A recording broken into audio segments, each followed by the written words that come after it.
Hello, hello, hello, everyone. Welcome back to the Mindful Moments podcast. I'm Tracy. I'm your host and fellow traveler on this journey of self-exploration and discovery.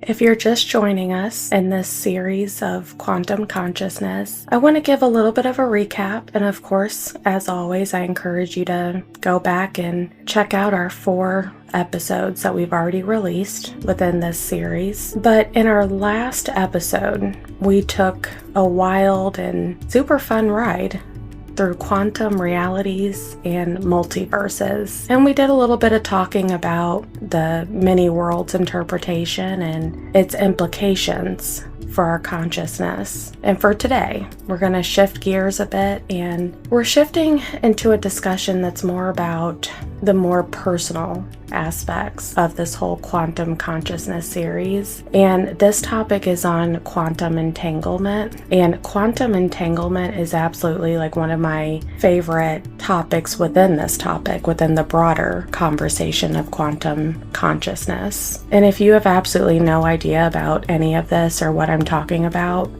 keep in mind that all of this serves as an introduction to pique your curiosity around these topics. And I'm hoping that I'll do a pretty decent job of breaking some of these concepts down, especially when it comes to tying them to human connections and how we interact with one another. So make sure you stick around as I break it on down.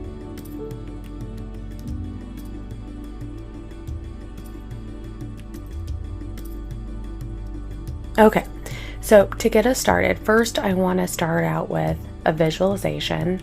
So picture this, okay? You've got 2 particles, particle A and particle B. These particles are so deeply connected that no matter how far apart they are, and I mean, doesn't matter how far, it could be across your living room or across the universe. Whatever happens to particle A instantly impacts particle B. It's like they've got this secret invisible link that just ignores all the usual rules of space and time.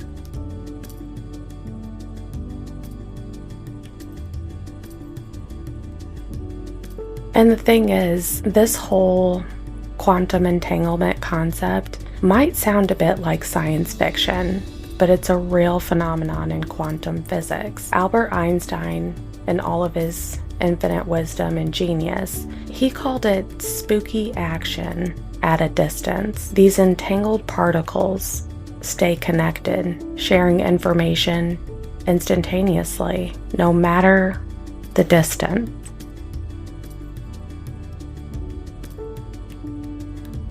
Now, still holding on to this thought and still holding on to what we know about quantum entanglement, I want us to see if we can draw some parallels to our relationships. And here's my first question. Have you ever felt that crazy, strong bond or connection with someone where it almost seems like your emotions and experiences are somehow connected or intertwined? Well, I mean, we could account this to being quantum entanglement human style. Just like those particles, our relationships shape and influence us in ways that we're still trying to understand. We may never understand, I will say that.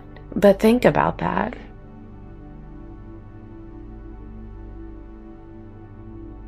And another example of this that I know that many of us can relate to is, have you ever, like right when you're getting ready to call a friend, like you've just started thinking about a friend and you pick up your phone to give them a call and then they are calling you at that same exact time? It's always completely nuts to me whenever that happens. And this could be a demonstration of quantum entanglement. Isn't that totally wild?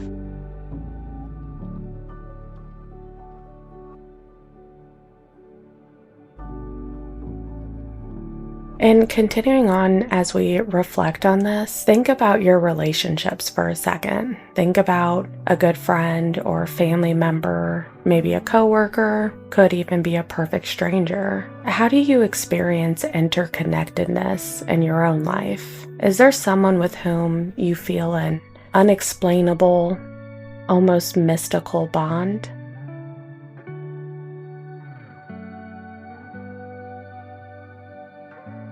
Another question I have is, do you know of any practices or any instances in your life where you've noticed that it forges that deeper connection with others? And as you're thinking about this, consider journaling or meditating on these questions, because what I found is whenever I really reflect on these concepts or I take the time to really jot down my thoughts, I find that a lot of times I'm able to uncover new layers of understanding around my relationships. And many times these layers that I uncover, they show me a lot about these unseen, unnoticed ties. And these ties are what bind us all.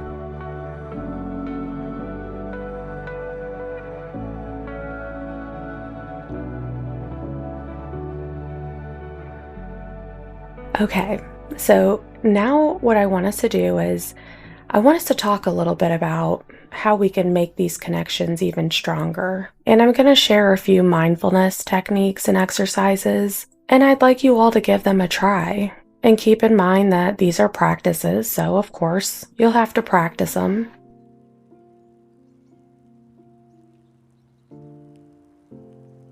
The first practice is mindful listening. Whenever I think about mindful listening, this one is, it's heavy because it means that when someone's talking to you, you need to really listen, not just with your ears, but you need to listen with your heart. This way you're able to pick up on the emotions behind their words, and it helps that you can respond with genuine understanding.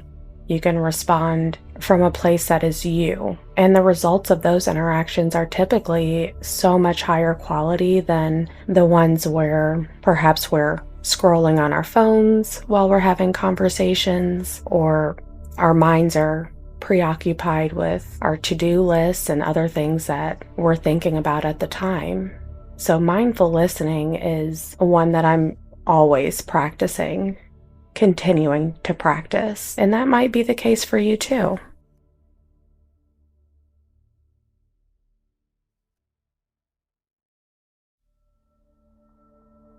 And the mindful listening really segues perfectly into the second exercise, which is being present. You're going to want to be fully present when you're with someone.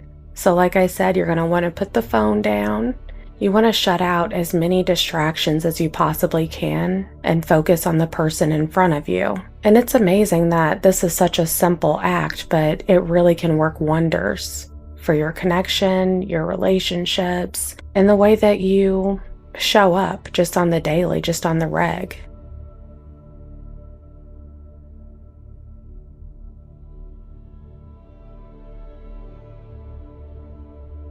And for our third exercise or practice, this one's about shared experiences. With this one, you want to do things together with these people who you're wanting to bond with, because when you do things together that foster bonding, like let's say cooking a meal or taking a walk or even sharing a hobby, when you do these things, these shared moments create lasting memories, and they also deepen our connections with one another. And what I found is that shared experiences remind us that we're not alone. We are part of a collective. We are able to find different ways that we are alike, and we're able to celebrate all the ways that we're not alike.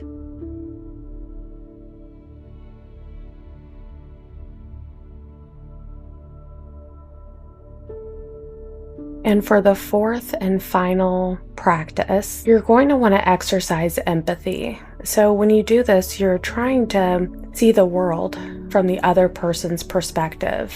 And again, I mean, this isn't something that you'll be able to do without first making sure that you're actively listening and you're being present. And if you have all of that, if you have the framework down, then you want to see if you can try to see the world from their perspective. Just think about, like, what are they feeling? What have they told you that they feel? Can you imagine feeling that? What are their struggles and their joys? By thinking about this and practicing empathy, it can boost your understanding, thus bringing about more compassion. And that'll be more compassion in your interactions and your relationships with people that you know, but also it'll bring about more compassion in the way that you exist in this world. And it would absolutely contribute to the collective upliftment.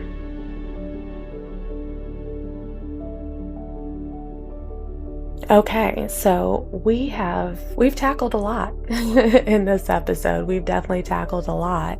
And I want to give a little bit of a recap. So today we've talked about the concept of quantum entanglement and its parallels in our human connections. We've also reflected on how we experience interconnectedness, and we discussed ways to deepen our relationships. I would love to hear your thoughts and your experiences. And if you feel comfortable and you want to share, if you believe that you have a word and you want me to hear it, I'd love to hear it. Especially, I'd really like to hear how you see quantum entanglement playing out in your own relationships. Drop a comment. You can send me a message. This way, we can keep the conversation going.